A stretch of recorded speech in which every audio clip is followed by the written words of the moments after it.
ქართულ არქეოლოგთა ჯგუფი თურქეთში გაემგზავრა. კულტურული მემკვიდრეობის დაცვის ეროვნული სააგენტოს წარმომადგენლები იჟღენის ძეგლთან ნაყოფ საამარხებს გამოიკვლევენ. არქეოლოგები ვერ საუბრობენ, თუ ვიცი შეიძლება იყოს საამარხი, თუმცა ისინი ვარაუდობენ, რომ მონასტრის საძმო საფლავებია.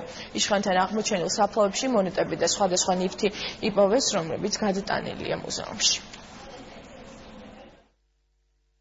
ამ დღეებში გავრცელდა ინფორმაცია, რომ იქ დამატებით რაღაც სამარხები აღმოჩნდა. ჩვენ გასაკვირველი აქედან ზუსტად არ შეგვიძლია ვთქვათ, მაგრამ აი ესეთ ძეგლებთან, როგორც არის დიდი სამონასტრო კომპლექსები, ბუნებრივია ჩვენი გამოცდილებიდან ვთქვათ, აი როგორც გამოცდილება ქუთაისში, მცხეთაში და სხვაგან, ეს უნდა იყოს ალბათ მონასტრის საძმოს საფლავები. გაემგზავრება ჯგუფი ხელოვნებაცოდნეთა და არქეოლოგის შემადგენლობით და ადგილზე შევისწავლეთ მდგომარეობას. თუ მოგვეცემა საშუალება ნახოთ აი იმ სარკოფაგსაც და შემდგომში რომ არ დაზიანდეს ვიღებთ რამე ზომებს.